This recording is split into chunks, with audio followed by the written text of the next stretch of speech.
All right, welcome to the Big Texas Podcast presented by Texas Young Republicans. I am your host, Jordan Overturf, and before we get to my guest today, I just want to give a quick reminder that the 5 Days of Calling event, this is a partnership between the Republican Party of Texas, Texas Young Republicans, and Texas College Republicans, working together for 5 straight days of calling Republicans, calling voters here in Texas, reaching out to them, engaging, making sure that they are registered to vote, that they are prepared to vote in the upcoming November election. And so if you want more information on the 5 Days of Calling event, it starts this Thursday. It's June 18th through 22nd. You can go to our Texas YR page on Facebook to get more details. We've got an event link up there. You can also find it on our website, texasyr.gop. Again, this 5 Days of Calling event is our big summer digital deployment. We've got more deployments coming down the road where we'll be sending grassroots activists into these targeted districts to make sure that we get out the vote for our Republican candidates. But first, we got to get this 5 Days of Calling event through. Again, starts this Thursday. Go to the Facebook page, check out more details there. You can also find it on the Texas GOP website, all of that stuff. And okay, good. Matt Dorsey will be happy. I have done my duty there. 5 Days of Calling starts Thursday. Take part. Okay, my guest today is Atlanta Mayor Travis Ransom. And we talk about this. No, not Atlanta, Georgia. It is the second largest Atlanta in the whole US of A. But this is Atlanta, Texas. I had a great time talking to Travis Ransom about his experience growing up in this tiny northeast Texas county, what has been like living there, working there, serving in the Army Reserves, and now as mayor, trying to run for Congressional District 4. This is that unique election that opened up because Representative Jon Ratcliffe is now serving in the federal cabinet. That opens up his seat, but he won the primary, and so he is the Republican candidate for CD4, and now they need a replacement. So we talk about all of that stuff. I had a great time getting to know Travis to talk about a variety of issues, especially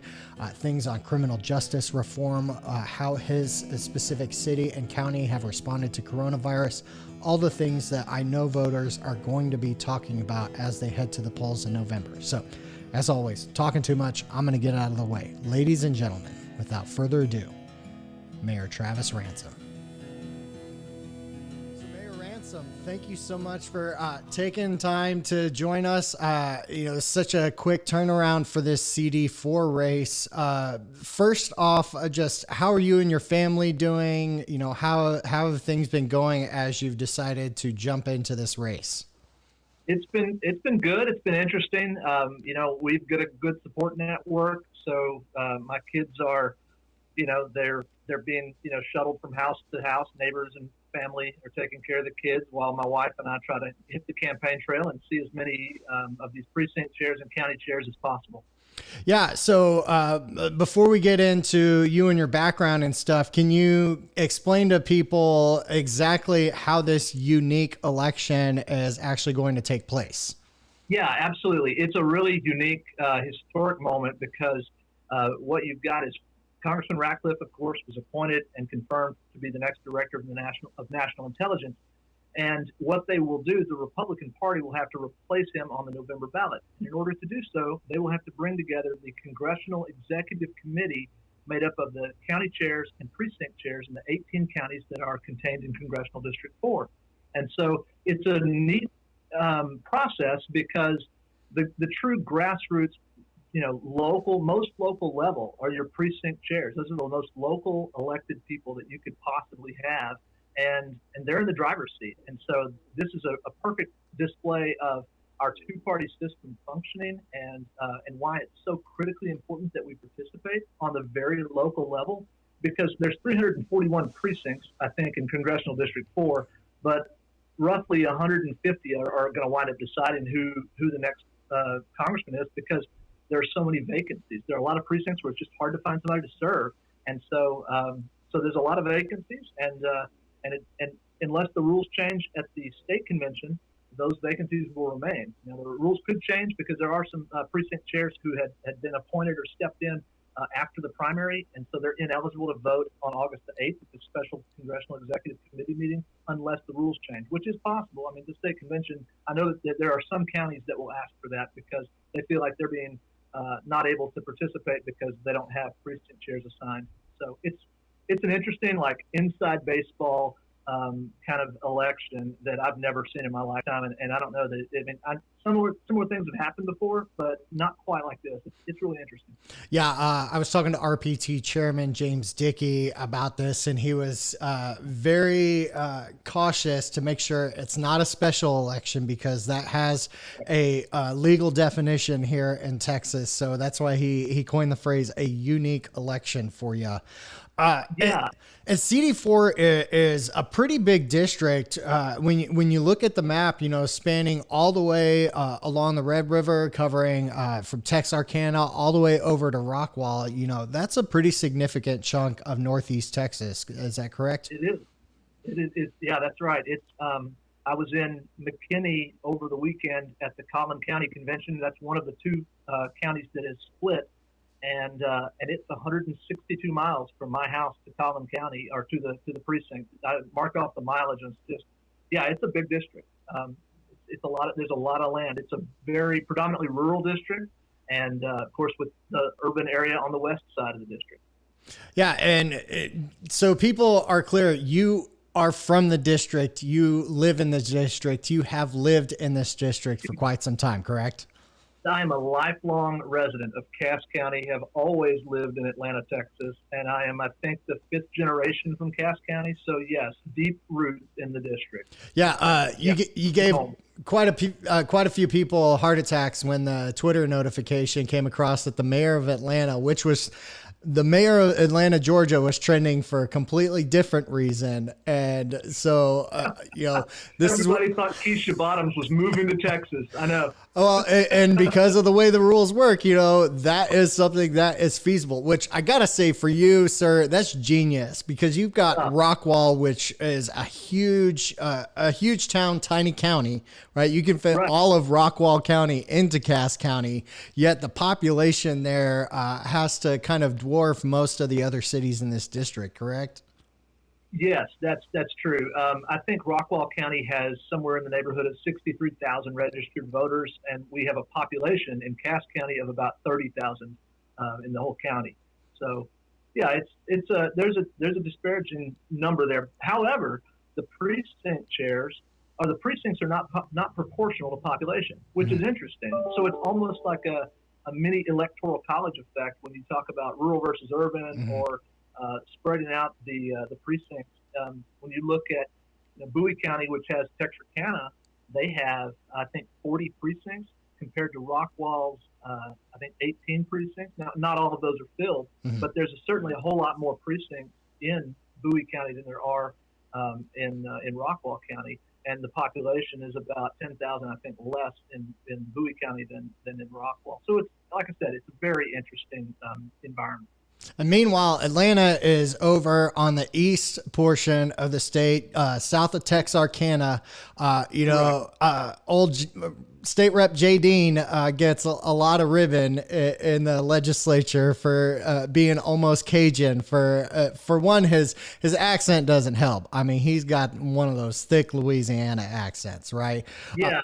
We're right in the corner. So I'm 10 minutes from the Arkansas, Louisiana, and Texas borders, where all three states come together. You drive into Louisiana and then turn left, go 100 yards back, and you're in Arkansas. And there's a liquor store there that sells, alcohol cheaper because the taxes are less in Arkansas than they are in Louisiana. And then Texas is and Cass County is a dry county. So it's anyway, it's a weird environment out here, but it is very, very, very close. So, Texas barbecue, fantastic. It's Old South over here, so we still get good chicken fried steaks and deep fried everything. And then we've got Cajun food. So, I mean, it's the best of all worlds. Well, and you've got that interstate commerce experience right there. So that already sets you up for the congressional stage. So for those who don't know about you, Travis, can you just let's go back and talk a bit about who you are, what is your background and experience? Just give us a quick rundown of your bio.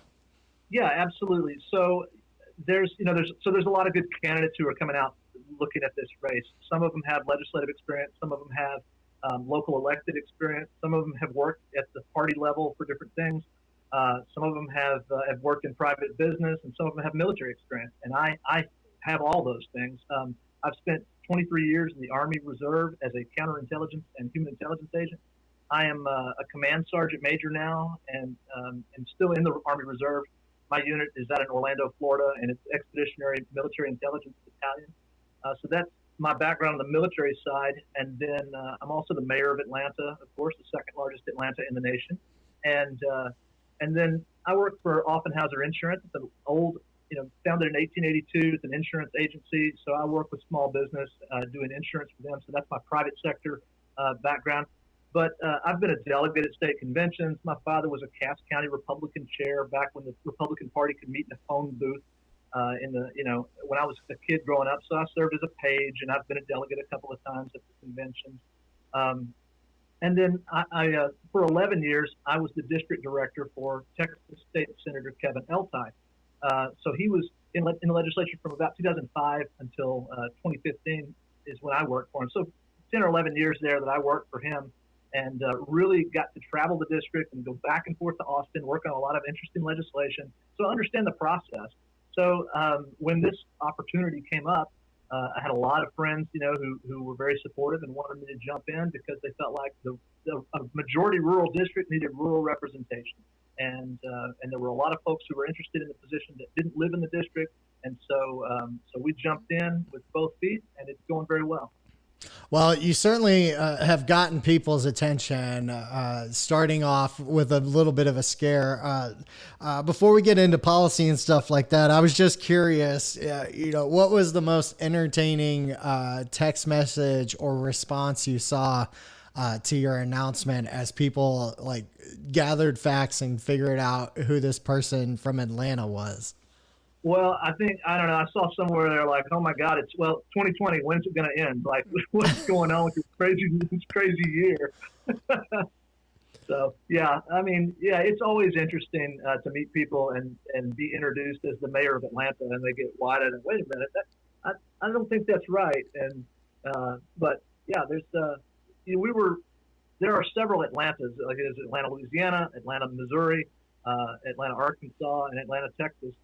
Most of them are founded by people who were in Atlanta, Georgia, and moved west and settled. In fact, the surrounding areas of Atlanta, Texas, we have a Marietta, we have a Dangerfield, Douglasville. There are several towns that are similar in Atlanta, Georgia, which is kind of neat. Marietta is one of them. Yeah. So it's a neat deal. Excellent. Well, if nothing else, you're doing your due diligence as a champion for the folks there in Atlanta. But you are trying to fight for the opportunity to be the Republican candidate this November for CD4. So I want to kind of take you back to pre-coronavirus times, right? A lot of the conversation was so much focused on immigration, on the economy, and things like that. Do you think that those are still the bread and butter issues that voters are going to be considering as they look at candidates for November? I think that the economy, is bouncing back very quickly. It was nice to see that our jobs report came out that it was like 13.3% unemployment, where they had expected it was 20% unemployment. Mm-hmm. I mean, the economy, we all have whiplash right now because we were at 4% or lower unemployment rate, and then suddenly had this massive unemployment, and now it's shrinking again really rapidly. So I think the economy is still, the big issue. With us in Northeast Texas, the rural economy, thank goodness we're in the timber industry, and they make toilet paper, and that's sold like wildfire during this COVID thing. So, the economy is I think that's still the main bread and butter issue. Now, border security, absolutely. And I'll tell you, I get so frustrated as a guy who understands probably more than the average bear about physical security, just from my background in counterintelligence, because we do security assessments. I am not the expert on border security, and neither is anyone else in Congress. Congress needs to stop trying to pretend to be experts. Ask the guys on the ground what they need, and then pass a budget to equip them to get after the problem. I was glad that President Trump made border security a national security issue, because it absolutely is. and that's a big step in the right direction. Yeah, I saw Senator Cornyn's team shared earlier today that Customs confiscated $1 million in cocaine during one of their sting operations. So obviously they haven't been stopped during this coronavirus response. But for you specifically, since that is a big portion of what voters are talking about right now, how their local, state, and federal government responded to this pandemic, I'm curious how you specifically, as mayor of Atlanta, responded to your citizens, and how did you work with the Cass County officials and state officials to make sure that your constituents were in the best position? Yeah, absolutely. What we did was we of course followed CDC guidelines and followed the governor's orders to a T. The other thing is we had previously consolidated our police and fire department under one person who is the director of public safety, and because we're the largest city in the county of Cass, he also serves as the emergency management coordinator for the county, and so we have a seamless relationship with the county judge, the county commissioners. And so our director of public safety, instead of standing up our own EOC, Emergency Operations Center, we partnered with Bowie County, which is Texarkana, and New Boston, which is a natural partnership. We have a great relationship with them. We frequently partner with other counties because we're a small rural county, and you have to. And with something like that, most of the medical care is in Texarkana. In fact, we have a hospital here in Atlanta that operates essentially as the sixth floor of the Texarkana Hospital. It's the same provider number, it's the same operator. So it's a really seamless operation when you're talking about partnering. So we partnered with them, and so that we didn't duplicate effort, used the same public information officer from the city of Texarkana to communicate everything for Cass County. And our numbers in Cass County were exceptionally low. A lot of people live here, work in Texarkana, or live here and work in like a neighboring city. And so there was concern about, social spread, but those numbers just didn't bear out. We had a very compliant population who stayed put and followed the guidelines. I, as the mayor, just passed an emergency declaration only to mirror the county's emergency declaration so that we would be eligible for reimbursement if we needed to. And then we coordinated with several local manufacturers who stepped up. We have a couple of manufacturers in our town who make safety equipment, and they make flame retardant clothing for the oil and gas industry. Well, they kind of retrofitted and started making masks, and they started making face shields and things for the local nursing homes and that kind of thing. So just getting that equipment out there and communicating a lot. It was a lot of work, but ultimately the citizens, we've had a very soft touch, especially with businesses, because the last thing that I and my city want to do is to impact someone's livelihood. The last thing we want to do is have a strong arm of the law and come in and shut someone down for trying to make a living. And so we tried not to do that. We didn't do that. And people they followed the guidelines and were very respectful. We have a good relationship. It's a very tight-knit community. We have a good relationship with all of our business owners. The Chamber of Commerce is kind of the belly button in our town that really unifies the business community here. So it's great. Yeah. So with Cass County also being right there on the border with Louisiana and the governor issuing mandatory shelter-in-place quarantines for folks traveling from Louisiana, how did you handle that response? And did you see any pushback from travelers, or did it really turn out to be not much of an issue? So I'm a guy who likes to be accessible, and my cell phone number is on the City of Atlanta website. I mean, people texted me and called me nonstop. Oh my gosh, if I go to work, am I going to get stopped coming back into Texas from Louisiana? Because we have a lot of folks who live in Atlanta, work in Shreveport, because Shreveport is only about a 45-minute drive. Mm-hmm. And so we had state troopers that were stationed at 3 states, which is on Louisiana Highway 1, and going down towards Shreveport. And they had a kind of a checkpoint, and they would just stop folks and say, where are you going? Oh, you're going home from work. Okay. And it was really no big deal. It was a very much to do about nothing. I mean, I think it was mainly just to discourage people from taking unnecessary risks. They're safer at home, stay put until we figure out this thing out, maybe flatten the curve a bit. And then the numbers, like I said, they just didn't bear it out. I know that a lot of times people are in favor of a one-size-fits-all solution. I can't imagine a world where if I had an outbreak of some random disease in Atlanta, Texas, I wouldn't expect New York City to shut down for it. It just doesn't make sense. One size fits all doesn't work. So here we kind of just had a common sense approach and it worked. So that works on the local level and even, at the county and to some respects the state level. But for you, trying to get in this congressional seat, how do you partner that line of thinking with the federal government, which seems to want to just put a blanket solution over everything? Yeah, I think it has to do with communication. It has to do with talking to those county judges, because that's where the rubber meets the road, and making sure that they're equipped to handle the situation. We had a lag time in testing. We had a lag time in getting test equipment out there. You talk about, tests that were available initially might have triggered hot because they were designed for another coronavirus. There are multiple coronaviruses. This is just another iteration of a coronavirus. And so specificity in the testing was important. And the specificity to determine was it the new virus versus an older virus, I don't think was initially available. And now those tests are available. So as a congressman, if the federal government is pushing out assets and resources, the thing to do is to just use those local distribution networks to make sure that we're doing that. FEMA figured out a lot of things after Katrina and Rita, and they figured out that having little shelters in all these little rural areas was not a good plan. And so the next time we had a hurricane on the coast, they said, no, we're pushing all resources to an urban area where they have the distribution infrastructure set up. I think you're going to see a similar after-action review of this process. Once we figure out, okay, this is how we dealt with this pandemic. Here are the lessons learned. Now, the next time something like this happens, here's the distribution framework that we can utilize. So the lessons learned here are going to be immense. But it all boils down to communication. Well, so with your experience being hands-on in a response like this and working with the boots on the ground folks, do you feel like that might give you an edge over your competitors, especially since voters are going to be talking a lot about the response, about the role of government, about what they will tolerate should another attempt at shelter-in-place orders come back down? I mean, there were a lot of Texans who were vehemently against the shelter-in-place orders. Yeah, absolutely. I hope so. One of the things that I've put out on my website is that conservative values are more than just words for me, and this is part of that conversation. That this is a way of life. Self-reliance.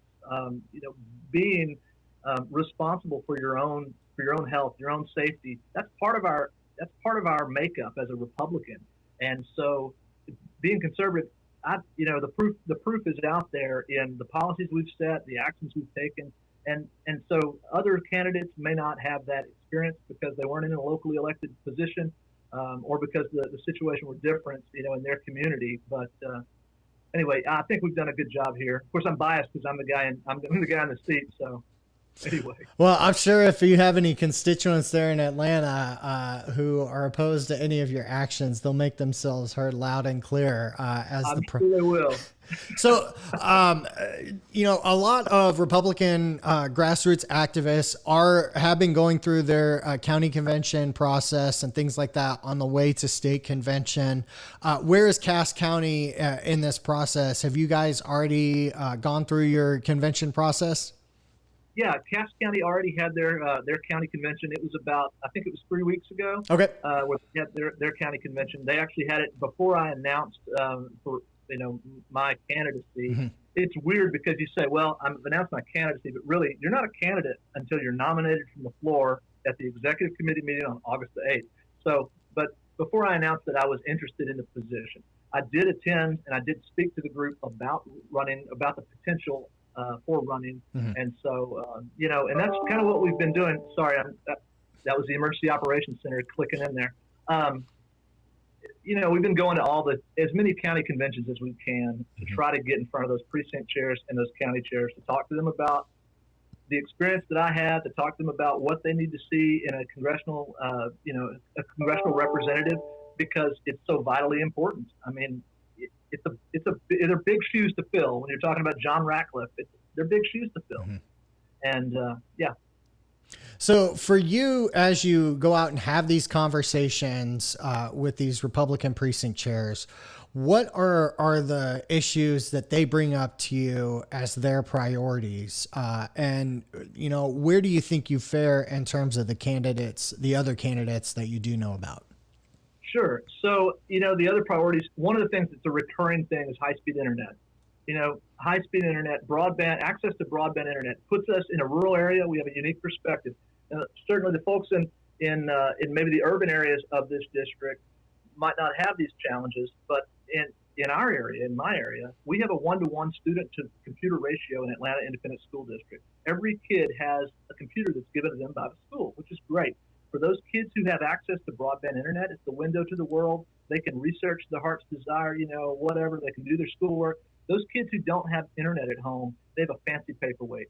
And so what we did at Atlanta is we just leave the internet on. We bought as much bandwidth as we could at the local library, and then we leave the Wi-Fi on 24/7. And you can drive by our library at 7, 8 o'clock at night, and there'll be kids sitting out on the steps doing homework or researching stuff or playing video games.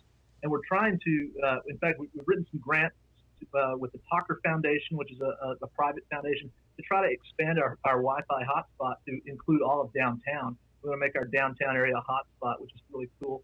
But I think larger than that, President Trump passed an executive order in 2018, January 2018, that said, he wanted to make broadband internet in rural areas a priority.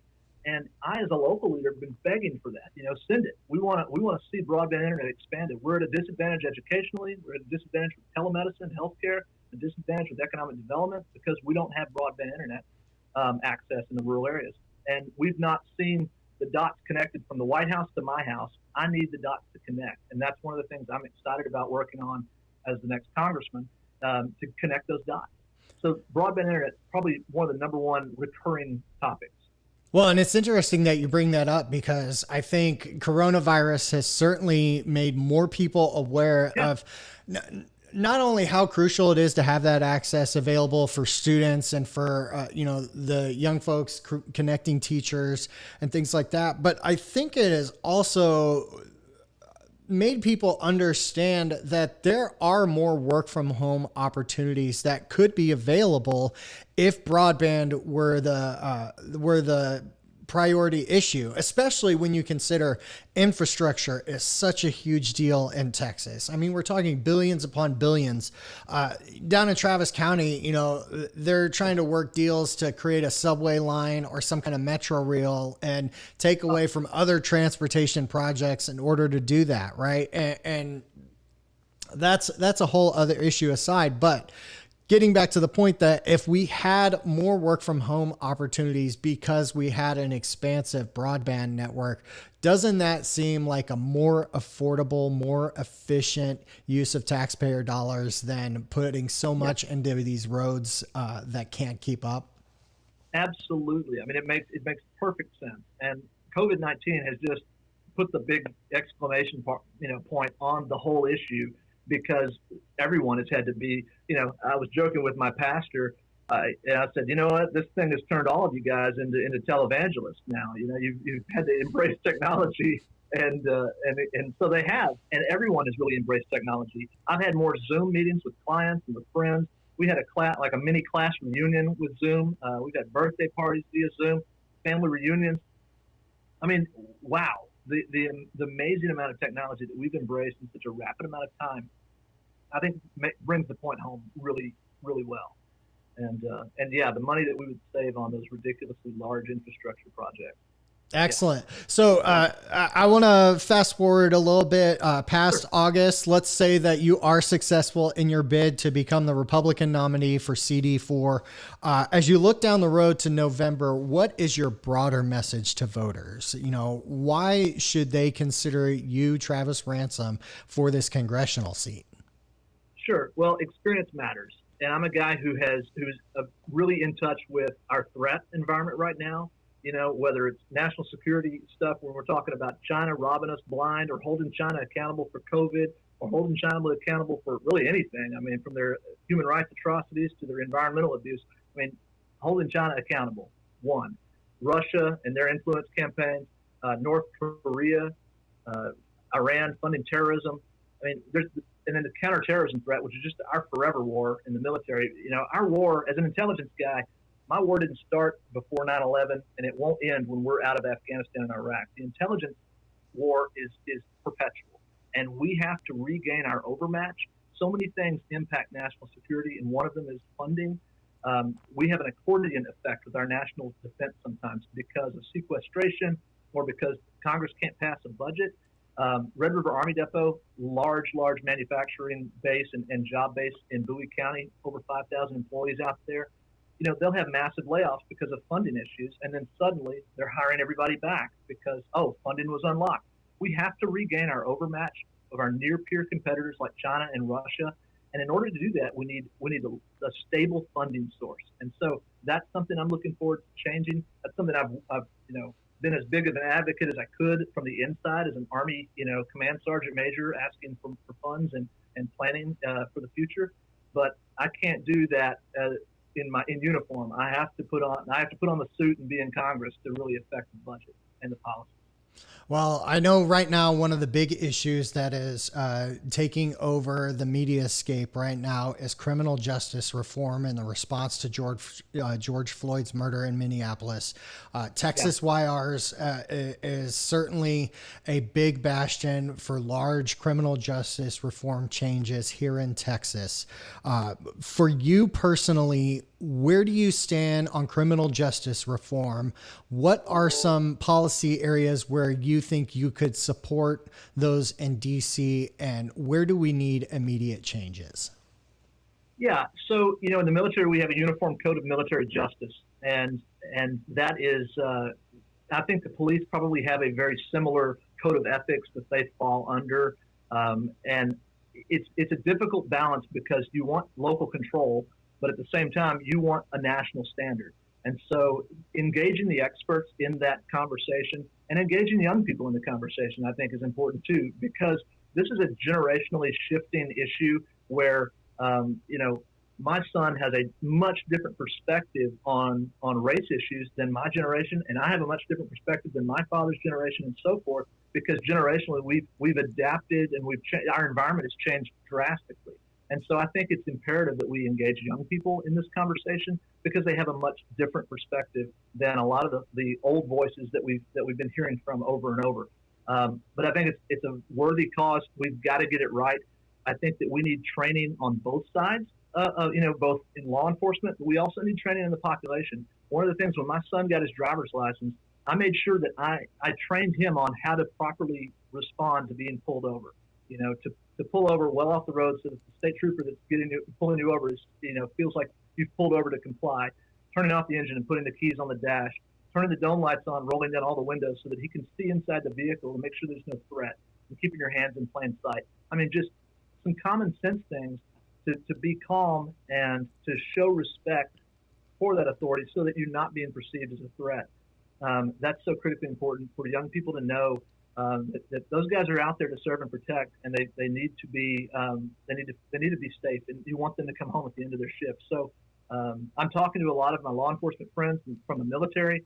I'm talking to a lot of law enforcement experts. We have a great training program in Texarkana with the Texarkana Police Department where they'll take citizens and run them through a program to educate them on kind of what it feels like to be a police officer and what it feels like to pull someone over and what they're going through and have them make decisions based on scenarios. Really interesting program. I think that type of program needs to be expanded, especially in urban centers where we're suffering, I think, more so than even the rural areas with a split between the population and the law enforcement. So for you and the folks there in Cass County and Atlanta, Texas, have you seen protests or any kind of response like that since the George Floyd incident in Minneapolis? So last week, we actually had a very nice, peaceful protest in our town. They stood out in front of the Walmart in Atlanta, and there were kids that I knew that I go to church with their parents, and they weren't protesting anything, in Atlanta specifically, but they were out there to participate. They were out there because they care about their community. They were out there to just open the conversation. And they were white kids, black kids, everybody's out there together. And it was a very respectful, peaceful protest. And it's heartening to see that because they clearly they care for their fellow man. Clearly they want to be part of the solution and not part of the problem. And they're just stepping out there, and they don't. The thing is, they don't know how to properly participate in the process. I grew up. My dad was a Cass County Republican chair, so I believe in the two-party system. I know how it works, and I'm interested in it. These kids aren't trained on the two-party system. It's hard to find folks under 40 that really think the two-party system is solid and is well-grounded, and they have a hard time identifying as one or the other. They don't like being labeled. We've gotten to this iTunes mentality where everything is custom on your cell phone. Everything is just perfect for me. It's the listening audience. Big tent parties aren't like that. You've got to learn how to be a part of the process and participate. So I thought it was great. These kids came out. It was perfectly safe and normal and fine.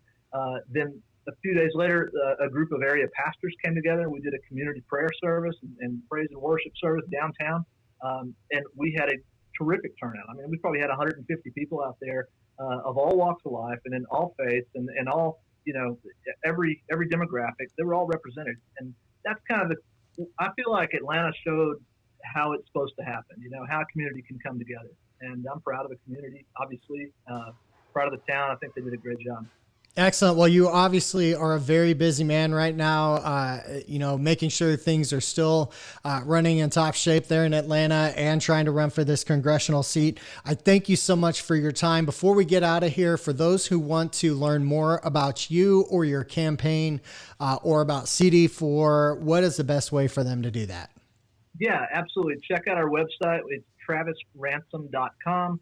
I've also got a page on there of In the News, which, gives you a little more information about me as a person. There's some, random news articles about me driving a $500 car on Route 66. So I'm just a regular guy. I work for a living, and I think I'd be a decent representative for the people of Congressional District 4. And I love the community. I'm here because I want to be here, and this is home. And so I think it's a great way to give back to the community by serving.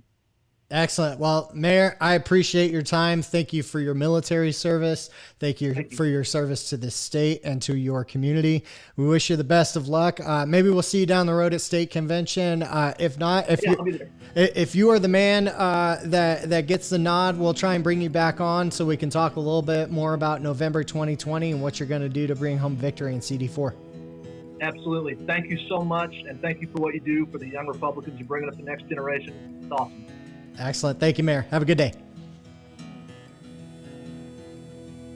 All right. Thank you again to Mayor Ransom for joining us. Thank you to you for tuning in. As always, this podcast is available on Facebook and YouTube. If you want to catch the audio version, you're going back to work and you're driving, you need something to listen to, you can download this podcast on iTunes, Spotify, Google Podcasts, Anchor, Radio Public, wherever you get your podcasts, you can find us there. And if not, make sure you hit us up on Twitter and Instagram at Big Texas Podcast. We would love to talk to more candidates. We've got early voting starting for the primary runoff on June 29th. Election day is July 14th. If you haven't done so, you can go back and listen to some of our other interviews with primary runoff candidates, especially that CD13 race between Josh Weingartner and retired Rear Admiral Ronnie Jackson is heating up. Boy, those candidates are getting into it, challenging each other on policy, background, all number of issues. So you can go back and listen to those episodes. Again, they're available on Facebook, YouTube, iTunes, Spotify, wherever you get your podcasts. Again, if you're a candidate, you want to come on this show, make sure you find us on Twitter and Instagram at Big Texas Podcast, or find the Texas Young Republicans on Facebook, Twitter, and Instagram at Texas YRs. And let's not forget about state convention. That's coming up next month in Houston. Great opportunity for us to sit down with candidates. Except for CD4, all the other races should be sorted out, and we should have our candidates. I guess SD 14 it is in Travis County. I don't know. In any case, most of the candidates will be set. The November ballot will be set. If you're a candidate, you want to come on this podcast, make sure you reach out to us. Again, Twitter, Instagram, Facebook, you know where to find us by now. Thank you so much, friends. I appreciate you joining.